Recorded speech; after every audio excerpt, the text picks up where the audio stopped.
Hello friends, स्वागत है आपके अपने class 10th only YouTube channel पर।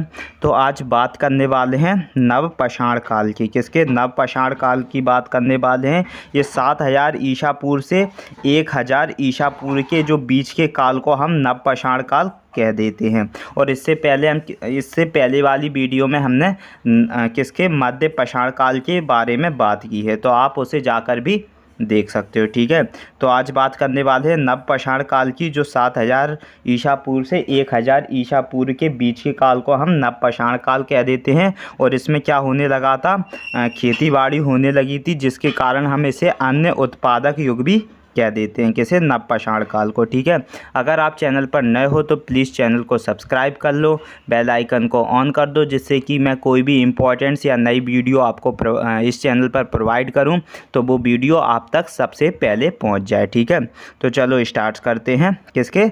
नवपाषाण काल की। कि नवपाषाण क्या है? आपको नव से पता चल रहा होगा कि नए पाषाण काल की हम बात करने वाले हैं। नव का मतलब नया, तो नव पाषाण काल की बात करने वाले हैं, जो कि 7000 से 1000 ईसा पूर्व के बीच का काल को हम नवपाषाण काल कह देते हैं। और कहा जाता है जो विश्व के संदर्भ में जो नवपाषाण युग है, जिसे हम नियोलिथिक एज भी कहते हैं। जिसे हम क्या कहते हैं? नियोलिथिक एज भी कहते हैं। तो जो हमारा विश्व के संदर्भ में जो नवपाषाण युग रहा है, जिसे हम क्या कह देते हैं? नवपाषाण काल को नियोलिथिक एज कह देते हैं। क्या कह देते हैं? नियोलिथिक एज कह देते हैं। और इसका आरंभ 9000 ईसा पूर्व में आरंभ होता है। और इसका जो आरंभ वो 9000 ईसा पूर्व में आरंभ होता है, लेकिन किसके कारण? बलूचिस्तान के जो कहा जाता है, लेकिन बलूचिस्तान के मेहरगढ़ में एक ऐसी प्राचीन भारतीय बस्ती जो संप्रति कहाँ पर है? पाकिस्तान में मिली है, जिसका समय 7000 ईसा पूर्व बताया जाता है। तो कहा जाता है जो विश्व के संदर्भ में जो नवपाषाण युग है, जिसे हम इंग्लिश में नियोलिथिक एज कह देते हैं, नवपाषाण युग को नियोलिथिक एज कह देते हैं। और इसका नियोलिथिक एज का जो आरंभ वो 9000 ईसा पूर्व में माना जाता है। कब माना जाता है? 9000 ईसा पूर्व में आरंभ होता है। लेकिन कहा जाता है जो बलूचिस्तान के मेहरगढ़ में एक ऐसी प्राचीन भारतीय बस्ती, जिसे हम अभी प्रेजेंट में कहा है संप्रति पाकिस्तान में मिलती है, जिसका समय काल कितना बताया गया? 7000 ईसा पूर्व बताया गया है। तो हम इसके ही आधार पर जो नवपाषाण काल का युग 7000 ईसा पूर्व मानने लगे हैं। ठीक है, अब आगे इसकी बात करेंगे। तो कहा जाता है इस युग के किसके? इस युग को कहा जाता है, इस युग के जो लोग पॉलिश क्या करते थे? पॉलिशदार। कैसे थे? पॉलिशदार पाषाण हथियारों का प्रयोग करते थे। और इस युग के जो लोग थे वो पॉलिशदार हथियारों का प्रयोग करते थे। वे विशेष रूप से पत्थर की कुल्हाड़ियाँ पत्थर की कुल्हाड़ियों का प्रयोग करते थे, जो देश की पहाड़ी क्षेत्रों में बड़ी मात्रा में पाई जाती हैं। तो कहा जाता है जो नवपाषाण का युग के जो काल के जो लोग थे वो पॉलिशदार हथियारों का प्रयोग करते थे। और इनमें विशेष रूप से जो पत्थर की कुल्हाड़ियों का प्रयोग करते थे, जो देश के पहाड़ी क्षेत्रों में बड़ी मात्रा में पाई गई हैं। और नवपाषाण युग के जो निवासियों को कहा जाता है, नवपाषाण युग के निवासियों को सबसे पहले अन्न उगाने का श्रेय जाता है। तो कहा जाता है जो नवपाषाण युग के जो निवासी थे, जो लोग थे, उन्हें अन्न उगाने का श्रेय जाता है। और कृषि कार्य की जो प्रक्रिया में कहा जाता है, कृषि कार्य की प्रक्रिया में वे पत्थर की कुदालों किसके कारण? कुदालों और नुकीले पाषाण डंडों से जमीन तो क्या करते थे? तोड़ते थे। तो कहा जाता है कृषि कार्य की प्रक्रिया में किसके? पत्थर की कुदालों और नुकीले पाषाण डंडों से क्या करते थे? जमीन तोड़ते थे, जो बंजर ज़मीन को तोड़ते थे। ठीक है, और कहा जाए कि जो पॉलिशदार हथियारों के अतिरिक्त वे सूक्ष्म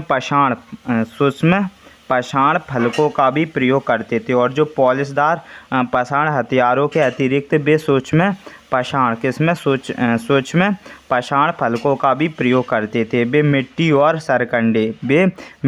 सरकंडे से निर्मित गोलाकार और आयताकार घरों में निवास करते थे। तो कहा जाता है कि जो वे लोग हुआ करते थे, नवपाषाण काल के जो लोग थे वो मिट्टी और सरकंडे से निर्मित गोलाकार और आयताकार घरों में क्या करते थे, रहते थे। और इस युग में जो लोग घर बनाकर स्थायी रूप से रहना सीख गए थे। किसमें? आपसे ये प्रश्न भी पूछ लिया जाता है कि जो खेती बाड़ी करने वाला जो युग था या काल था वो कब था? तो नवपाषाण काल या नवपाषाण युग में ही क्या जो मनुष्य खेती बाड़ी करना स्टार्ट कर दिया था और घर बनाकर मिट्टी का या आयताकार घर बनाकर रहने लगे थे। और इसी युग में घर बनाकर स्थायी रूप से वो परमानेंट रहने लगे थे। ठीक है, इसका पता हमें जो बुर्जाहोम, किससे? बुर्जाहोम जो कश्मीर में है, और कहा जाए चिराद जो छपरा या सरन में है। और पाषाण युगीन लोग पॉलिशदार पाषाण कहा जाता है। जो नवपाषाण काल के जो लोग थे वो पॉलिशदार पाषाण उपकरणों के अतिरिक्त बड़ी मात्रा में हड्डियों से निर्मित उपकरणों का भी प्रयोग करते थे। तो कहा जाता है इस युग में कब? नवपाषाण काल में कहा जाता है कि इस युग में लोग घर बनाकर स्थायी रूप से रहना सीख गए थे। इसका पता हम जो बुर्जाहोम कश्मीर में है और जो चिराद छपरा या सरन में है, इसमें पाषाण युगीन लोग पॉलिशदार पाषाण उपकरणों के अतिरिक्त बड़ी मात्रा में हड्डियों से निर्मित उपकरणों का भी प्रयोग करते थे। और जो बुर्जाहोम के लोग घुसर और मृत भंडों का प्रयोग करते थे। तो कहा जाता है बुर्जाहोम के कौन से? बुर्जाहोम के लोग किसके? बुर्जाहोम के लोग घुसर मृत भंडों का भी प्रयोग करने लगे थे बुर्जाहोम के लोग। और यहाँ कब्रों में पालतू कुत्ते भी अपने मालिकों के शवों के साथ दफनाए जाते थे।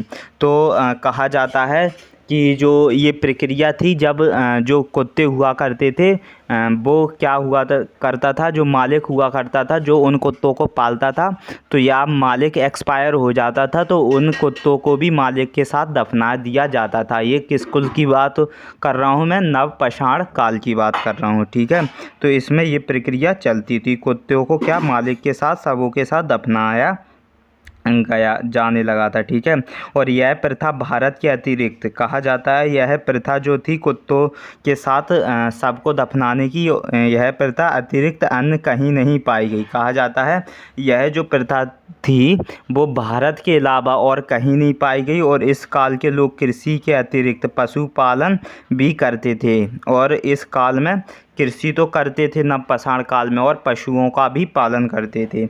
वे गाय बैल भेड़ एवं बकरी पालते थे। क्या पालते थे? वे गाय बैल भेड़ बकरी पालते थे। और जो मेहरगढ़ के नवपाषाण लोग, कहा जाता है कि मेहरगढ़ के जो नवपाषाणीय लोग गेहूँ जौ रुई क्या उपजाते थे? वो तो उपजाते थे या उगाते थे। जबकि जो इलाहाबाद के पास कुल्डी हावा, कहा जाता है इलाहाबाद के पास कुल्डी हावा से चावल उगाने का प्रमाण मिलता है। तो कहा जाता है मेहरगढ़ के जो नवपाषाणीय के जो लोग थे वो गेहूँ जो और रुई को उगाते थे। और जबकि इलाहाबाद के पास जो कुल्डी हवा के से जो चावल उगाने का प्रमाण भी मिलता है। और जो नवपाषाण कालीन के अनेक स्थायी निवासियों को कृषि कार्य के कारण, किसके कारण कहा जाता है?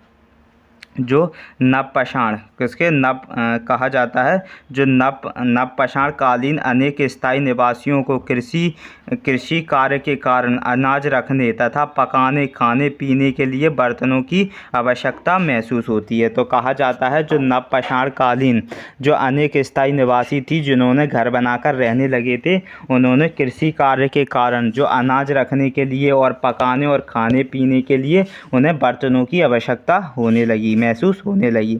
अतः जो कुंभकारी सर्वप्रथम इसी युग में परिलक्षित होता है। जो कुंभकारी होता है, कुंभकारी कुम्हार, वो इसी युग में क्या होता है, परिलक्षित होता है। ठीक है, यह आरंभ में हाथ से मृत भांड निर्मित करता है। बाद में मिट्टी की आदि जो कांस बर्तन चाक पर बनाने लगे हैं। तो कहा जाता है जो नवपाषाण काल की बात करें तो इसमें ही कुम्हार क्या हो गए थे, जो मिट्टी के बर्तन बनाते थे, कुम्भकारी, वो सर्वप्रथम इसी युग में परिलक्षित होते हैं।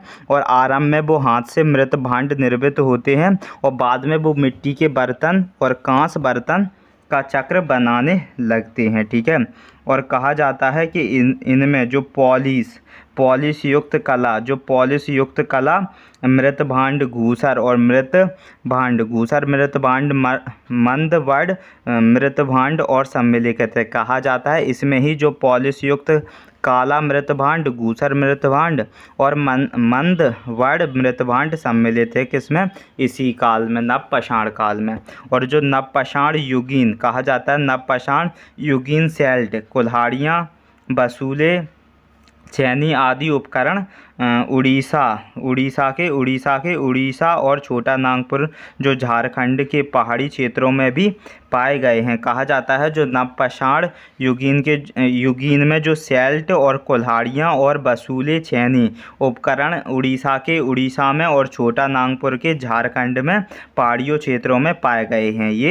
ये जो सैल्ट, कुल्हाड़ी, बसूले, छेनी ऐसे उपकरण नवपाषाण काल के, युगीन काल के, ये चीज़ें कहाँ से पाई गई हैं?